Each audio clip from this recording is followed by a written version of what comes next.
오늘 읽은 이 말씀 우리가 너무 잘 아는 말씀이고 우리 목사님 지난주에도 계속 이 룻기서에 대해서 말씀을 듣고 마지막으로 제가 하겠습니다.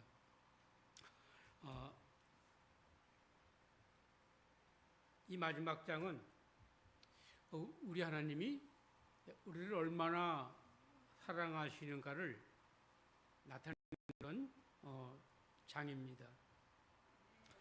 여기 두 사람이 나오죠. 보아스와 룻입니다. 근데 사실 보아스만 말을 많이 하지 이 룻은 여기에서 한마디도 말하는 장면이 나오지가 않습니다. 그래서 보아스가 처음부터 마지막까지 이 룻기를 시작하면서 마칩니다. 그럼 보아스가 무슨 말을 했는가 한번 읽어보면서 말씀드리겠습니다. 보아스가 성문으로 올라가서 거기 앉아 있더니 마침 보아스가 말하던 그 기업 물을 자가 지나가는지라 보아스가 그에게 이르되 아무개여 이리로 와서 앉으라 하니 그하고 앉으매 보아스가 그 성읍 장로들 10명을 청하여 이르되 당신들은 여기 앉아 있으라니 그들이 앉으매 보아스가 그 기업 물을 이르되 모압 지방에서 돌아온 나오미가 우리 형제 엘리멜렉의 소유를 판류함으로 내가 여기 앉은 이들과 내 백성이 장로들 앞에서 그것을 사라고 내게 알게 하려 하느니라. 만일 내가 물으려니만 만일 그러지 않냐면 내게 구하라 알게 하라 내 담은 나요 그 외에는 물을 자고 없느니라 하니 그가 이르되 내가 물이라 하는지라. 여기 물이다는 말이 몇 번 나오지요. 기업 물이다가 말이 나오는데 이 기업 물이다는 말이 이 룻기서에 한 번이나 나옵니다. 이 기업 물이다는 말이 이 룻기서에서 굉장히 중요한 말이죠. 가장 중요한 단어 중에 하나입니다. 이 기업 물이다는 말을 히브리어다가 고엘이라는데 이 고엘이란 말은 친척이다 또는 다른 말은 구속자다 그런 얘기입니다. 기업을 물은다는 말은 누가 땅을 팔았어요. 근데 사실 돈이 없어. 그럼 대신 형제가 또는 가까운 친척이 사서 그걸 돌려주는 걸 말합니다. 그 기업 물는 게 땅이 아니라 때는 몸이 팔렸어요. 근데 돈이 없어요. 근데 형제나 친척이 돈이 있어요. 그럼 그 돈을 주고 형제를 사서 해방시키는 것. 그게 기업 물을 자입니다. 또는 누가 형제를 죽였어요. 그러면 그 누군가 형제 중에 친척이 그 죽인 사람을 쫓아가서 죽이는 것. 우리 그걸 피해 보복이라고 하잖아요. 그 피해 보복도 기업 물을 자 중에 하나가 해야 돼요. 아무나 죽이는 게 아니라 그 형제 중에서 누군가 하나가 억울하다 그 죽이는 거죠. 또 하나는 이 기업 물자는 그 계다 결혼. 이게 형이 자녀가 없이 죽고 형수 남았다. 그럼 동생이 결혼해서 아들 낳으면 형의 이름으로 주는 거. 그것이 기업 물자입니다. 이 기업 물자는 꼭 토지만이 여러 가지 종류로 해서 그러니까 의무를 행하는데 오늘 보아스는 여기 보면 사실 이 나오미하고는 그냥 거의 상관이 없어요. 이 엘리멜렉이 아마 혼자 같아요. 형이 없고 동생도 없고 혼자. 근데 아들 다 죽었어요. 세 사람이 다 죽었어요. 그럼 아무도 없어요. 근데 가장 가까운 친척이 이 보아스인데 보아스보다 더 가까운 친척이 있다는 얘기죠. 그러니까 보아스는 두 번째 아니에요. 그러니까 두 번째니까 자기는 그냥 안 해도 아무 상관이 없어요. 법적으로도 윤리적으로도 괜찮아요. 근데 이 보아스는 자기가 한다는 얘기죠. 그래서 기업 물자가 있는데 막 그 기업 물자가 관심 없는 것 같아요. 그래서 보아스가 이스라엘 장로 10명을 앉혔다. 왜 10명을 앉히는가? 이스라엘은 무슨 하든지 3명 이상, 2명 이상이 앉혀야 되는데 10명이면 확실하다는 얘기죠. 그래서 그것도 장로들을 앉혔다. 이건 확실하다는 얘기죠. 그리고 앉았는데 마침 지나가는 사람인데 그가 바로 기업 모를 자예요. 그래서 올라오라 그랬어요. 아마 그가 막 분위기를 알고 있었던 것 같아요. 그래서 쭉 설명했어요. 우리 형제 엘리멜렉인데 이 엘리멜렉이 이 보아스하고 이 사람하고 무슨 사촌인지 육촌인지 모르겠어요. 어떤데 가깝다는 얘기죠. 쭉 했어요. 그래서 물으라는 얘기죠. 그러니까 이 아무개는 이 보아스보다 더 부자인 것 같아요. 넉넉한 것 같아요. 그래서 단번에 생각하지도 않고 오케이 내가 물을 거야 라고 했어요. 여기서 물은다는 말은 아무도 없으니까 물으면 내 거가 되잖아요. 그게 물은다고 그랬어요. 근데 그 다음에 보니까 이 기사였어요. 보아스가 이르되 내가 나무의 손에서 그 밭을 사는 날에는 곧 죽은 자의 아내 모압 여인 루색에서 사서 그 죽은 자의 기업을 그의 이름으로 세워야 할지니라 하니 그 기업 물을 자가 이르되 나는 내 기업에 손해가 있을까 하여 나를 위하여 물으지 못하겠노라. 내가 물을 것을 내게 물으라. 나는 물으지 못하겠노라 하는지라. 팥사라. 그랬더니 오케이 내가 살 거야. 그건 내 거니까. 샀는데 그 다음에 또 설명하기를 그 밭을 사는 날에 그 모압 여인 룻에게서 사서 이 말이 있어요. 이게 무슨 말이에요? 엘리멜렉이 죽었잖아요. 큰아들 죽었잖아요.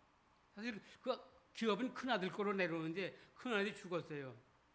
근데 결혼했잖아요. 아내가 룻이잖아요. 알고 있잖아요. 그러니까 그 기업은 룻 거라는 얘기죠.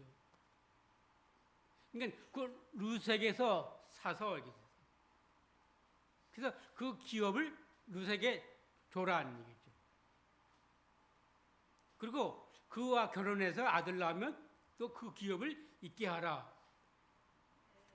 그 말 듣고 나서는 그가 빨리 돌아갔어요. 넌 안 돼. 왜 안 되는가? 내가 손해 볼까봐 그렇다는 얘기죠. 이 사람은 굉장히 머리가 빨리빨리 돌아간 것 같아요. 자기가 땅 사라 할 때는 오케이 할 거야. 그랬더니 사서 물으라 할 때는 아니야 나 안 해. 나 손해 볼 거야. 그렇게 얘기했어요. 그러니까 땅 사서 나오미에게 주고 그리고 아들 낳아서 엘리멜렉의 자녀로 삼고 그리고 법이 그 나오미를 이 아무개가 평생 먹여 살려야 돼요. 그게 법이에요. 이건 얼마나 손해봐요. 나하고 아무 상관이 없는데 내가 사서 밭도 사 주고 평생 살려주고 또 자녀까지 준다. 그건 전혀 도무지 계산상 안 된다는 얘기죠. 그래서 난 안 사겠노라. 네가 사라 했어요. 그래서 법대로 이 사람이 신발을 벗어 주었어요. 그래서 벗고 이 보아스가 그 밭을 샀어요. 보아스가 장로들과 그 모든 백성에게 이르되 내가 엘리멜렉과 기론과 말론에게 있던 모든 것을 나오미의 손에서 산 일을 너희가 오늘 증인이 되고 또 말론의 아내 모압 여인 룻을 사서 나의 아내로 맞이하고 그 죽은 자의 기업을 그의 이름으로 세워 그의 이름이 그의 형제중과 그곳 성문에서 끊어지지 아니하게 함일 너희가 오늘 증인이 되었노라. 증인했어요. 그 아무개가 기업을 안 물었다. 그럼 그 다음엔 난데 사실 보아스도 나도 안 해. 그래도 아무 상관이 없다고 그랬잖아요. 안 해도 돼요. 근데 내가 물른다고 그랬어요. 그랬더니 성문에 있는 사람들이 이렇게 얘기했어요. 모든 백성과 장로들이 이르되 우리가 증인이 되었나니 여호와께서 내 집에 들어가는 여인으로 이스라엘 집을 세운 나헬과 레아 두 사람과 같게 하시고 내가 에브라스에서 유력하고 베들레헴에서 유명하게 하시기를 원하노라 하며 여호와께서 이 젊은 여자로 말미암아 내게 상속자를 주사 내 집이 다말의 유다에게 낳아준 베레스의 집과 같게 하시기를 원하노라 하니라. 여기 굉장히 큰 복이 있어요. 첫째는 성문에 있는 모든 증인이 말하기를 내 집에 들어가는 여인으로 이스라엘 집을 세운 라헬과 레아 두 사람과 같게 하시고, 이 말이에요. 이 말은 야곱이 외삼촌 집에서 일하다가 라헬을 원했는데 외삼촌이 먼저 레아를 줬어요. 그 다음에 라헬 줬어요. 근데 여기 나올 때는 라헬이 먼저예요. 그 레아가 두 번째고요. 근데 이 두 사람 때문에 야곱이 12명의 자녀를 얻었어요. 근데 아들만 12명이에요. 그러니까 이 야곱으로 하여금 이스라엘이 세워졌다는 얘기죠. 첫 번째 시작이 야곱이 그 레아와 라헬을 맞이해서 12명의 아들을 낳음으로 시작해서 이스라엘이 시작됐어요. 그러니까 이 말은 다말이, 아니 이 룻이, 젊은 여자 룻이 여기에 들어가서 이렇게 이스라엘을 다시 한번 세워라 그런 얘기죠. 이 장로들과 백성들이 그 라헬과 레아 때문에 이스라엘이 세워진 것을 알고 있어 믿었다는 얘기죠. 그래서 그렇게 되기를 원하고, 두 번째는 네가 에브라에서 유력하고 베들레헴에서 유명하게 하시기를 원하노라. 에브랏과 베들레헴은 같은 말이에요. 창세기 35장 19절 보니까 라헬이 죽음에 에브랏 곧 베들레헴 길에 장사되었고, 라헬이 그 마지막 아들 낳다가 죽었잖아요. 그것이 에브랏인데 그것이 곧 베들레헴이라는 얘기죠.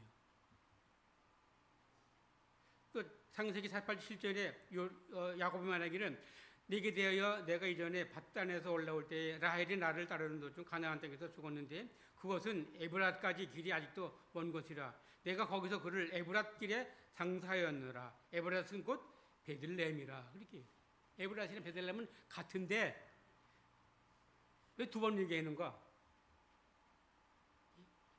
베들레헴에서 아주 유명하게, 네가 첫 번째 이름이 되라는 얘기죠. 누구 때문에? 이 젊은 여자 때문에. 또 여호와께서 이 젊은 여자로 말미암아 내가 상속자를 주사 내 집이 다말의 유다에게서 낳아준 베레스의 집과 같게 하시기를 원하노라 하니라. 여기 보면 여자로 말미암아 내게 상속자를 주사, 보니까 이 보아스가 결혼을 안 한 것 같아요. 아주 총각이라는 얘기죠. 근데 그가 엘리멜렉의 형제예요. 그러니까 그가 나이가 많다는 얘기죠. 근데 아직 그때까지 결혼을 안 했어요. 아무튼 했으면 아들이 없는 것 같아요. 그래서 이 젊은 여자로 말미암아 내가 상속자를 주사 내 집이 다말의 유다에게서 낳아준 베레스의 집과 같게 하시기를 원하노라. 그러니까 이게 무슨 말이에요? 우리가 알지 다말은 유다의 큰 묘일이었어요. 근데 유다의 큰 아들도 죽고 또 작은 아들을 죽고 셋째가 있는데 셋째를 안 줬어요. 근데 다말이 유다에게서 난 자녀가 베레스예요. 그럼 이 베레스는 뭔가? 제2의 이스라엘이 된다는 얘기죠. 하나님이 야곱이 유다에게 축복할 때 기후가 너희에서 떨어지지 않는다, 계속 난다고 그랬어요. 그러니까 유다에게서 난 자가, 거기서 난 자가 이스라엘의 왕이 된다는 얘기죠. 근데 유다가 셋을 안 줬어요. 그러니까 유다가 다말과 베레스를 줬어요. 그러니까 이 베레스로 말미암아 이 보아스 집안이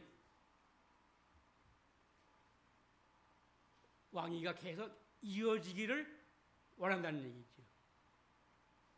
그래서 이 예언의 말씀이 그때는 이루어졌어요. 그래서 18절에 보니까 베레스의 계보는 이러하니라. 베레스는 헤스론을 낳고 헤스론은 람을 낳고 람은 아미나답을 낳고 아미나답은 나손 낳고 나손은 살몬 낳고 살몬은 보아스 낳고 보아스는 오벳 낳고 오벳은 이사 낳고 이사는 다윗을 낳았더라.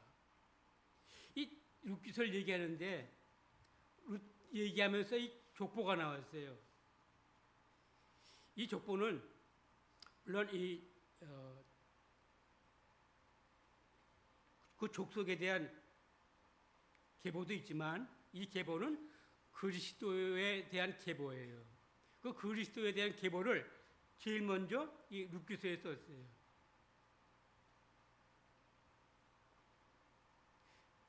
근데 이 계보가 젊은 여자 다말 이 루스를 인하여 계속 이어졌다는 얘기죠. 근데 우리가 이 보아스를 볼 필요가 있어요. 아까 제가 했잖아요. 보아스는 아무 상관도 없어요. 나오미에게 그렇게 신경 쓸 필요도 없고 자기 돈 들여서 돈 살 필요도 없고 또 자녀를 안 줘도 괜찮아요. 다른 여자하고 결혼해서 아들 낳으면 돼요. 근데 보아스는 안 그랬다는 얘기죠. 그의 희생정신, 그의 자비, 은혜로움이 그로 말미암아 아주 노인네 나오미에게 기쁨을 줬다는 얘기죠. 이에 보아스가 룻을 맞이하여 아이나로 삼고 그에게 들어갔더니 여호와께서 그에게 임신하게 하심으로 그가 아들을 낳은지라. 여인들이 나오미에게 이르되 찬송할지로다 여호와께서 오늘 내 기업 모를 자가 없게 하지 아니하셨도다. 이 아이의 이름이 이스라엘 중에 유명하게 되기를 원한다. 사람들이 전부 다 이 보아스가 유명하게 되기를 바라고 또 이 아이도 유명하게 되기를 바랬어요. 이는 내 생명의 회복자이며 내 노년의 봉양자라. 곧 너를 사랑하여 7 아들보다 귀한 네 며느리가 낳은 자라 합니다. 나오미가 아기를 받아 품에 품고 그의 양육자가 되니 그 이웃 여인들이 그에게 이름 지어 주되 나오미에게 아들을 이타났다 하여 그 이름을 오빌이라 하였는데 그는 다윗의 아버지인 이새의 아버지였더라.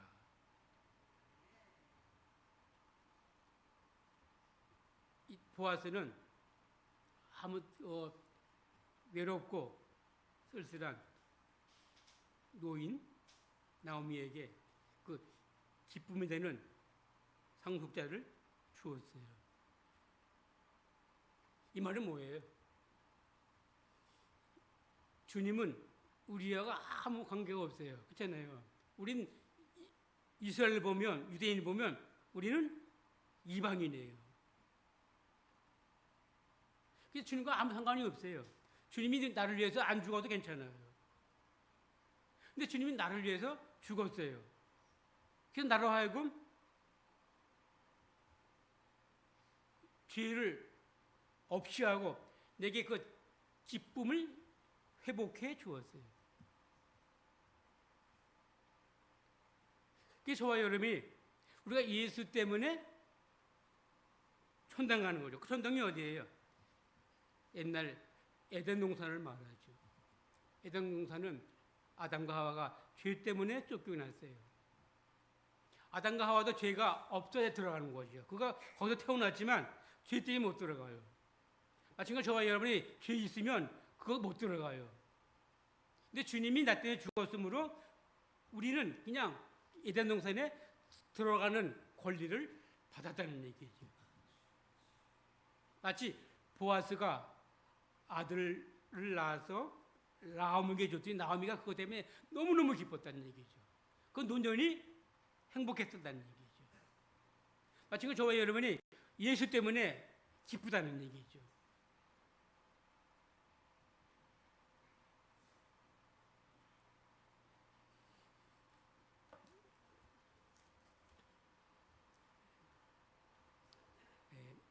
신명기서 23장 3절 이하를 제가 읽겠습니다. 암몬 사람과 모압 사람은 여호와의 총회에 들어오지 못하리니 그들에게 속한 자는 10대뿐만 아니라 영원히 여호와의 총회에 들어오지 못하리라. 그들은 너희가 애굽에서 나올 때에 떡과 물로 너희를 길에서 영접하지 아니하고 메소포타미아의 부들 사람 부올이 아들 발람에게 뇌물을 주어 너희를 저주하게 하려 하였으나 네 하나님 여호와께서 너를 사랑하심으로 네 하나님 여호와께서 발람의 말을 듣지 아니하시고 네 하나님 여호와께서 그 저주를 변하여 복이 되게 하셨나니 내 평생에 그들이 평안함과 형통함을 영원히 구하지 말지니라. 애굽 사람은 이스라엘 총회에 아무도 못 들어와요. 영원히라고 그랬어요. 그들은 불쌍히 여기지 말라고 그랬어요. 근데 우리가 알듯이 룻은 모압 여자예요. 근데 그 모압 여자가 나무를 따라서 베들레헴에 왔어요. 그리고 그 여자가 보아스와 결혼했어요. 이게 무슨 말이에요? 분명히 법은 모압 사람은 전혀 평안함과 형통함을 구하지 말아라. 그런데 결혼했다는 얘기죠. 이 말은 무슨 말이냐? 우린 다 죄인 아니에요. 우린 이스라엘 백성이 될 수가 없는 사람들이에요. 근데 저와 여러분이 예수를 믿음으로 이스라엘 사람이 됐어요. 그리고 저와 여러분 우리 주님의 신부예요. 이게 주님과 결혼하는 거예요. 그 결혼 때문에 내 모든 생이 완전히 바뀌어지게 된 거죠. 그 쓸쓸하고 외로운 젊은 여자 룻이 보아스와 결혼하면 그 삶이 변한 것처럼 그는 영원히 이스라엘 백성이 될 수가 없는 처지인데 주님으로 보아스로 말미암아 신분이 바뀐 것처럼 저희 여러분이 영원히 지옥 갈 수밖에 없지만 주님 때문에 우리 변했어요 완전히. 그래서 우리가 주님의 신부예요. 그 주님과 결혼했어요. 그 저와 여러분은 언제나 우리가 기쁨이 넘치고 우리 평생이 보장됐다는 얘기죠. 그래서 이 말씀을 이 신명기 23장 3절을 이스라엘 백성이 그대로 행한 데가 있는데 그때가 언젠가 하면 바벨론의 포로로 돌아왔을 때 그렇게 얘기했어요. 느헤미야서 13장 1절 보니까 그날 모세의 책을 낭독하여 백성에게 들렸는데 그 책에 기록하기를 아몬 사람과 모압 사람은 영원히 하나님 중에 들어오지 못하리니 이는 그들이 양식과 물로 이스라엘 자손을 영접하지 아니하고 도리어 발람에게 뇌물을 주어 저주하게 하였습니다. 그러나 우리 하나님이 그 저주를 돌이켜 복이 되게 하였다 하려는지라. 백성이 이 율법을 듣고 곧 섞인 무리에서 우리를 이스라엘 가운데서 모두 분리하여 냈다고 그랬어요. 분리해냈다고 그랬어요. 그들 평안하거나 형통하지 말라는 것이 율법이에요. 그래서 이스라엘 백성은 율법대로 했어요. 율법에 이해하면 저와 여러분은 영원히 죽을 수밖에 없어요. 나오미가 룻이 율법대로 했으면 그건 결혼할 수가 없잖아요. 그러니까 예수 하나님 믿음으로 나오미 따라 베들레헴에 가서 그가 구원을 얻었어요. 마찬가지로 저와 여러분이 구원받을 수 없지만 주님이 나를 위해서 죽으심으로 내가 구원받고 난 주님이 거룩한 신부가 되어서 주님과 함께 결혼함으로 우리가 다 천국에 들어갈 수 있다는 얘기죠. 그래서 이 룻기는 우리에게 해피엔딩을 주는 거죠. 마지막이 기쁘다는 얘기예요. 나오미가 룻이 얼마나 비참해졌어요. 그러나 그가 베들레헴에 오므로 그 삶이 변화가 됐어요. 마찬가지로 저와 여러분이 얼마나 비참해요. 그러나 우리가 교회에 오므로 우리 신분이 완전히 바뀌었다는 얘기죠. 그래서 이 보아스의 집은 이 베레스 계보는 이 이스라엘 백성의 회복을 말해요. 근데 이 똑같은 말씀을 마태복음은 마태는 이렇게 얘기했어요. 아브라함과 다윗의 자손 예수 그리스도의 계보라. 예수 그리스도의 계보를 쭉 말할 때 그리스도의 계보라고 그랬어요. 보아스는 나오미를 회복시켰어요. 다윗은 그 이스라엘의 어려운 나라를 완전히 평화롭게 만들었어요. 그리스도는 모든 인류를 죄 가운데서 구원했어요. 그래서 이 루키 마지막에 이 베레스 족보는 사실은 필요도 없는 건데 여기 썼다는 얘기. 왜 그런가? 그리스도의 계보를 소개하기 위해서. 저 여러분은 정말 아무것도 없는 얼마나 쓸쓸하고 힘들고 어려운 그 삶을 살 수밖에 없었는데 주님 때문에 이 보아스 때문에 나오미 삶이 행복한 것처럼 저와 여러분이 그런 놀라운 은혜를 허락했다. 그래서 보아스가 유명해야 되고 오벳이 유명해야 되고 이삭가 유명해야 되고 다윗이 유명해졌다니. 왜? 그리스도의 계보가 속하기 때문에. 그래서 저와 여러분들이 그리스도의 계보에 속했다. 왠가? 결혼했기 때문에. 누구와? 주님과 함께. 그걸 여러분이 믿으시면 여러분의 삶은 행복하다는 얘기예요. 우리는 이 땅에서 행복한 게 아니에요. 우리 이 땅에서 행복해야 되죠. 그러나 우리가 주님과 언제나 경배하는 주님이 이 땅에 오실 때 주님의 신부라서 주님을 맞이할 때 그때는 우리가 영원히 행복을 누린다는 얘기죠. 이때부터 나오미가 죽을 때까지 평안했어요. 우리는 영원히 평안하다는 얘기죠. 왜? 그리스도가 결혼했기 때문에. 이 놀라운 주의 회복 그리고 안식. 회복과 안식은 우리에게 꼭 필요한 거예요. 우리가 다 못 살았는데 어떻게 잘 살았다. 그거 회복된 거 아니에요. 우리가 노년에일수록 좀 더 편안하게 살아야 되잖아요.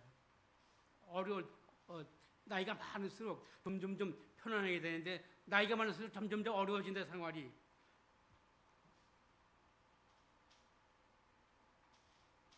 그건 그렇게 좋은 일이 아니에요. 근데 나오미의 그 마지막은 얼마나 멋지게 해피엔딩으로 끝나는 거야. 이 놀라운 회복과 또 안식이 주님으로 말미암아 저와 여러분에게 주심을 믿으시기를 바랍니다. 참 좋으신 주님,